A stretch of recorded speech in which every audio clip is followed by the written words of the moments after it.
Good morning! Ma! Mama! Yes, this is Mommy! Mama! One more? Hi! Hello! Hello! Ano po? Mama! Can you say Mama?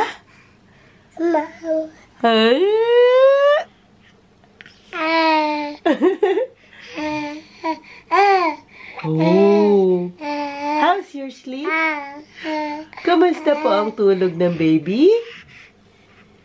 Okay naman po. Ano na nun? Ay, nako. Ano na naman ang dala mo dyan?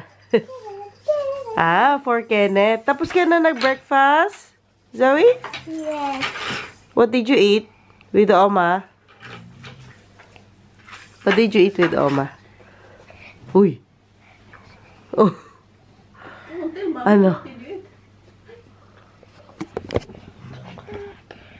Ulit, ano? Ano kinaya mo?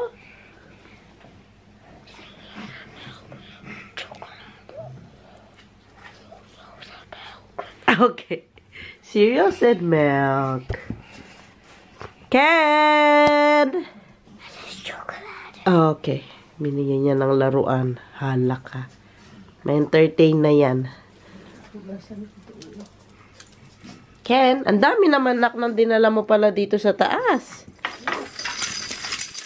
Oh. Hihihihi.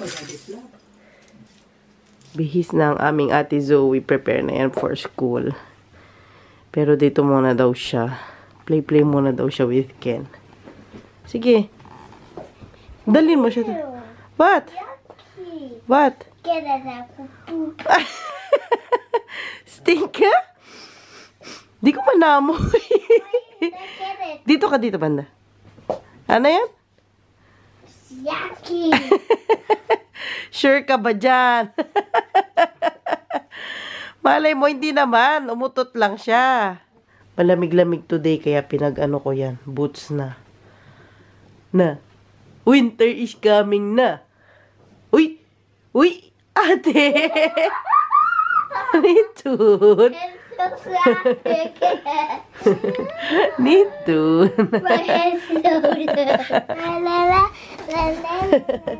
Atid na siya ng kanyang daddy. At ready na kami sa paglipat para bukas. Ito mga basura to itatapon ko. Doy mga Jo. Kay Zoe ito, iyon kay daddy. Atid muna niya sa school si ate Zoe. Ang mga boxes pa dito. Actually, hindi pa tapos yung mga boxes. Meron pa. Sige, go. Yung kapitbahay nag-birthday. Meron siyang paganyan. At sus, nagpapakarga dad. Bye! Zoe, bye! Last day ni ate Zoe today sa school. Kasi next week bakasyon nila. Tapos, after ng bakasyon, sa ibang school na siya. Nagpe-prepare na nga kami para sa paglipat ng mga malalaking gamit bukas.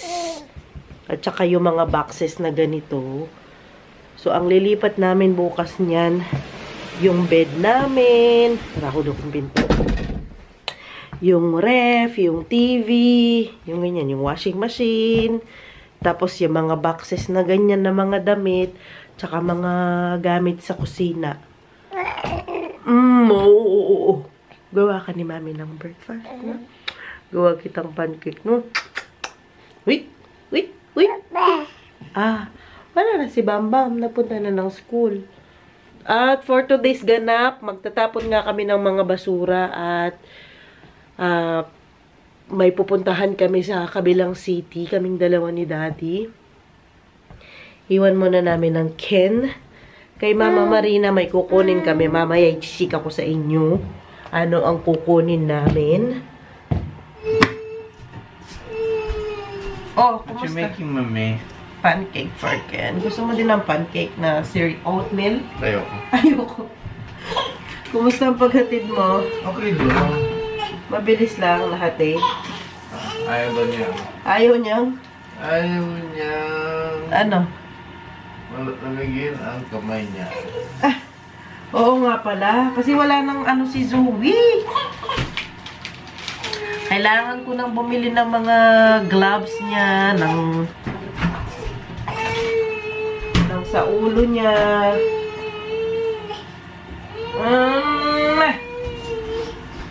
Hala, gutom na yan. Nagawa ko na siya ng pancake dito. Ang kusina ko, sobrang gulo sa ngayon. Kaya pasensya na po sa mga matitrigger sa dumi. Gawan ko na ng pancake ang Ken. Ayan, maliliit lang. Ano ito, pinagsama-sama ko lang yung oatmeal, yung ang itlog at saka yung banana. Parang sinabi ko na kanina. Na-prepare ko ng food ng Kenneth. Ayan, ang kanyang pancake. Blueberries, strawberries, at saka Greek yogurt. Hala. Hala ka. Dad, pakuha to. Please.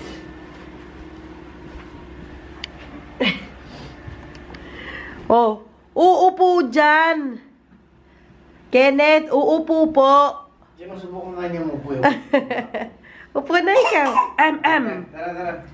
Inanuhan ko siya ng banig dyan kasi nga pag magkakalat siya. Kuha ko muna siya saglit ng bib. Wait lang po. Hala, maupo mo kaya today?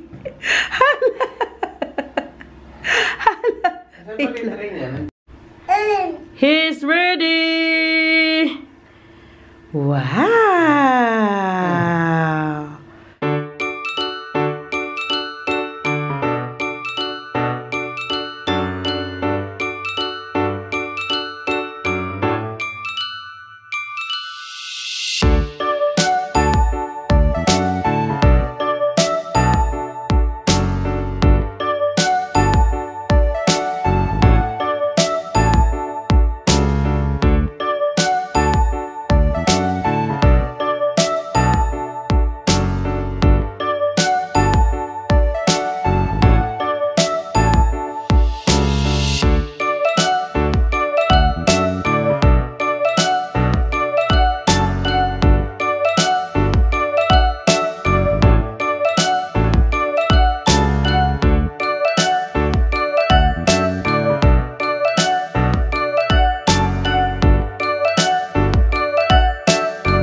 Earthquake drill na naman po tayo for today's video.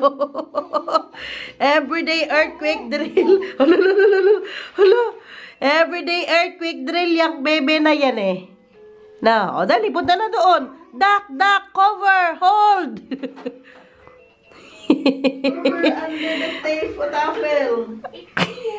Favorite ano niya yan, oh. Hideout. Hala. Busog na yan. Busog na. Ay. Busog na ang bem-bem namin. Hey. Hi.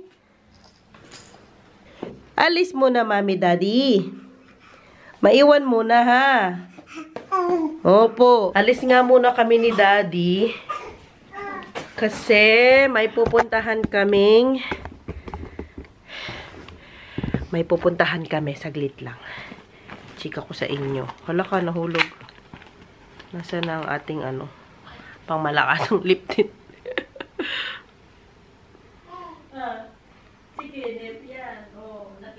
Dala pa to ni Mama galing Pinas. Para lang may kulay ang ating lips for today's video. Let's go, Daddy. Okay ka pa? Hi. Bye, Ken! Bye, Oma! May nag-comment po sa inyo sa aking vlog noong kailan ito? 4 days ago. Yung marami na daw namatay dun sa bahay. Saglit, masyado tayong maputi. Hindi po ako yan. Ayan, okay na. Yung madami na daw namatay sa bagong bahay nung natatakot na ako lumipat. Yung panaginip ko, may nag-comment po sa inyo na nag-stand out sa aking sa akin. Paano pa sabihin? Yung na-struck ako dun sa comment niya. Ilalagay ko dito yung comment niya. Ayan. Basahin ko. Sabi niya, Zonina, when you speak to the deceased in a dream, it is thought that they can be telling you that your life is shifting. You've reached your goals or that something is coming your way. Think about big life decisions you might be making soon. This dream could be a sign you're ready to move forward with them. Nangilabot talaga ako nung nabasa ko ito. Kailan ko lang nabasa actually, hindi ko siya agad nabasa. Kasi kahapon merong saglit lang. Galing po pala ito kay Ma'am Nancy Dehita. Shoutout po sa inyo, Ma'am Nancy Dehita. Salamat po sa pag-google ng aking panaginip. Talagang effort. Maraming salamat po. Again, Ma'am Nancy Dehita. Kasi tinawagan nga ako dun sa in-applyan kong trabaho na na-hire na ako. Meron na pong trabaho ulit. Ang inyong job. Tinawagan ako ulit dun sa in-applyan ko dun sa trabaho ni Daddy Teban. Kasi meron daw silang o-offer sa akin na trabaho. Ayun, so ginrab ko na. Ayan, so nakapag-firma na po ako ng kontrata kahapon. And ayun nga, mag-i-start po ang aking work sa 30th ng October. Ayan, ang trabaho ay shifting, umaga at panggabi. Pero caring-caring naman kasi ang mga bata ay ilalagay namin ng 2 oras lang naman sa daycare. Silang dalawa, si Zoe at si Kenneth. Kasi yung schedule namin di Daddy Teban sa ngayon, kung mag-work ako, kung ako ay pang umaga, pang gabi siya, at kung pang gabi naman ako ay pang umaga siya, alternate. Ayan, so super true po yung panaginip kasi sabi niya, di ba? Something is coming your way. Ayun, doon ako talaga na or sabi niya, you've reached your goals. Ayan, super true kasi na-reach talaga namin yung goal namin ngayong taon na nakakuha ng bahay. Tapos, ngayon, nawalan man ako ng trabaho, meron na ulit akong trabaho. Alam nyo naman na ngayong month na to talagang nag-resign ako, wala talaga akong trabaho, talagang tinrabaho ko talaga yung bahay at saka yung paglipat namin, talagang finokus ko yung buong buwan na ito sa paglipat at pati sa mga bata. Ayan. So, tama po talaga ang aking panaginip. Or nagkataon lang, hindi ko alam. So tama si Google, tama si Ma'am Nancy. Maraming salamat po ulit sa inyong comment, Ma'am Nancy. At sa lahat po nang nag-comment dun sa vlog ko na yon, yung panaginip ko na yon na sinabi na don't worry, na ipabless yung bahay and everything. Super feel ko po lahat ng concerns ninyo. Maraming salamat po sa lahat ng mga comments ninyo. Sana po ay wag po kayo magsawang manood ng aming mga vlogs.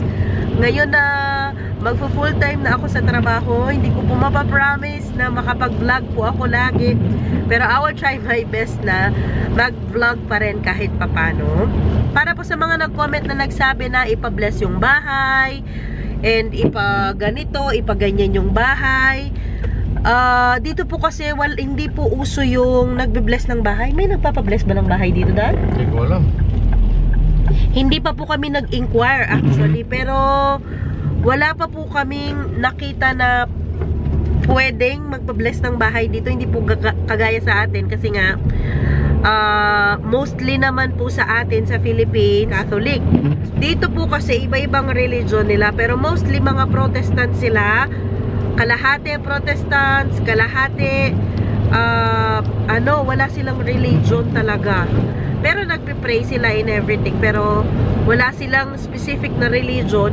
Hindi rin uso dito yung pagbibinyag sa mga bata. Hindi nila binibinyagan ang mga bata dito most of the time. Pero kung yung mga magulang, mga Christian, siguro ganyan, siguro may binyagan sila. Pero mostly walang ano dito, binyag-binyag. Si Ken pala, Dad, hindi pa nabinyagan. 8 months na si Kenneth, hindi pa siya nabibinyagan pala, Dad. Hala ka, pag nasettle na siguro kami sa bahay, pabinyagan ko yan. Kasi nung si Zoe parang 6 months, 5 months, 6 months siya nabinyagan. Dito din siya nabinyagan.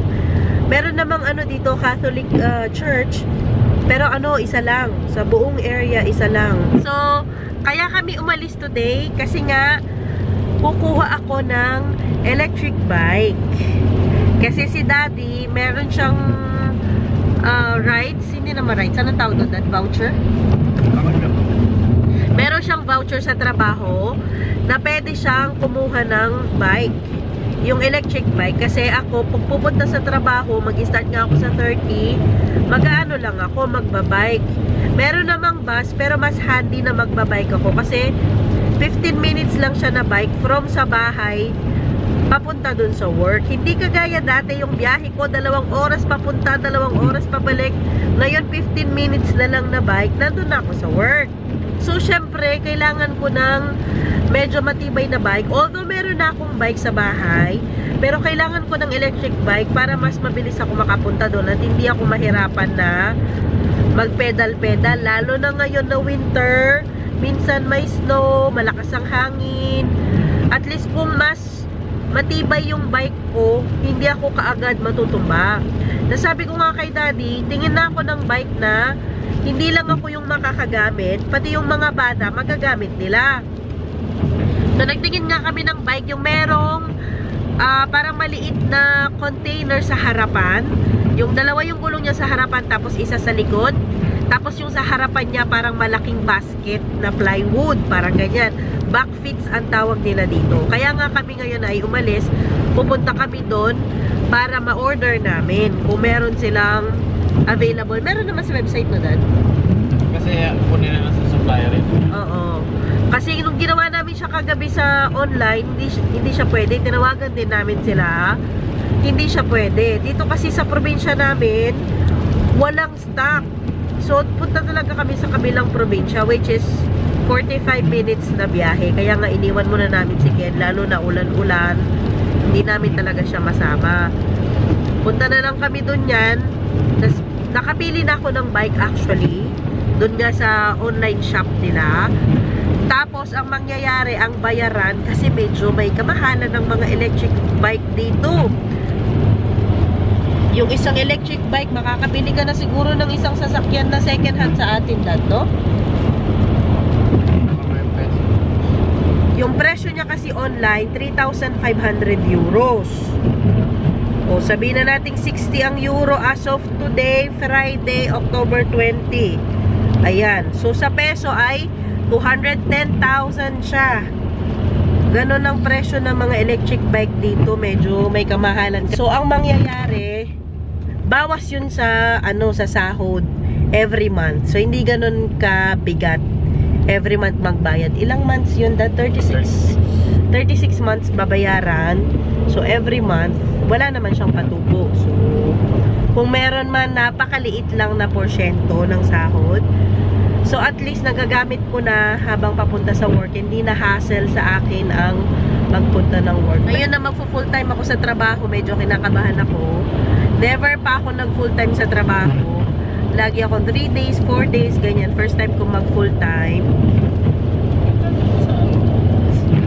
Ay, oo, dati pala nung nagtrabaho pala ako sa hotel and restaurant, kung saan manager dati si Daddy, nagtrabaho ako doon ng, full time pala ako doon dati. Pero hindi naman, wala pa akong anak noon.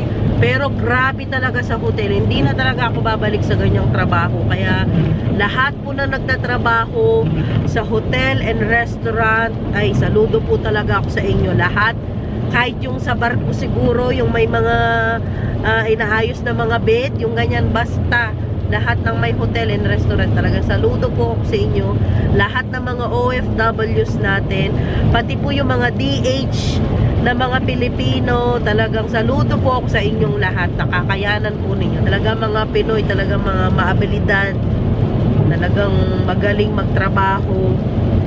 Ayan. Pero nung ako talaga, nung nabuntis talaga ako, tumigil talaga ako kasi napakahirap po talaga ng trabaho sa hotel and restaurant. Kung sa ano ka, housekeeping. Pero kung sa opisina ka, hindi naman siguro masyado. Pero sa housekeeping talaga, ayan, super idol ko po kayo. Mabuhay po lahat ng mga OFW. Yung tatay ko din po noon, no, mga 20 years yata siyang OFW. Sa ano naman siya, sa Saudi. Nandito na tayo.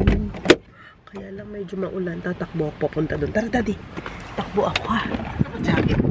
Okay lang.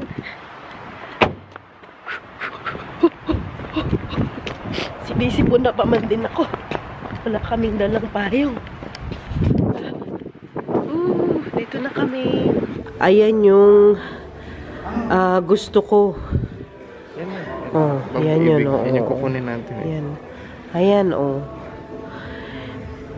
Ganito siya, bale.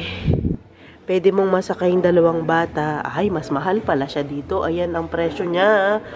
5,349 euros. Ganyan ang mga presyuhan. O yun na lang, pa-square. Parang mas malaki ito. Tara, mag-inquire muna tayo dito sa loob.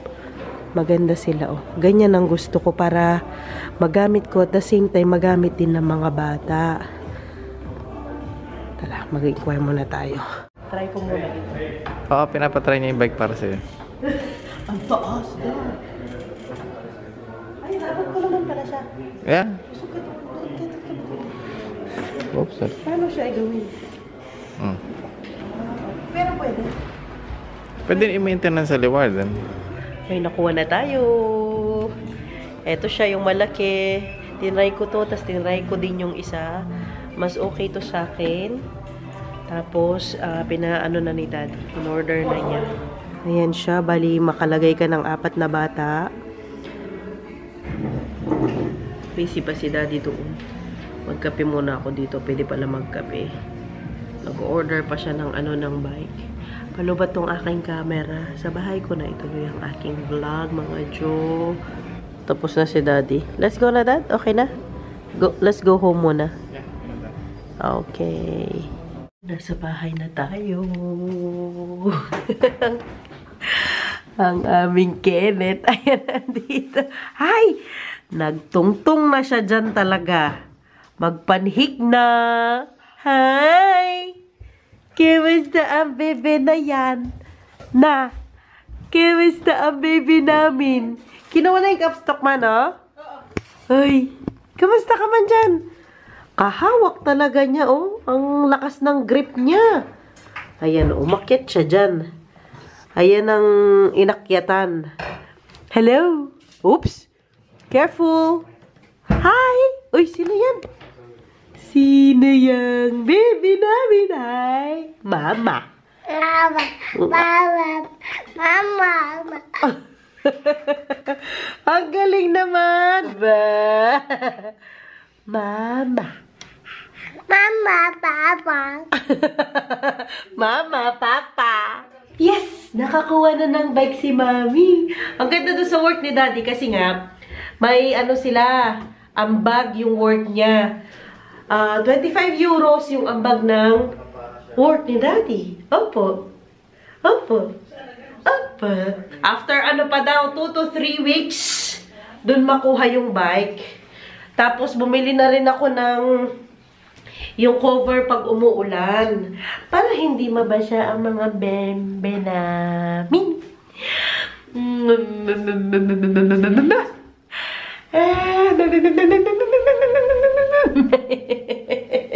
Ano man? Kumusta ang tulog ng baby ko na yan? Na? Kumusta ang tulog? Na?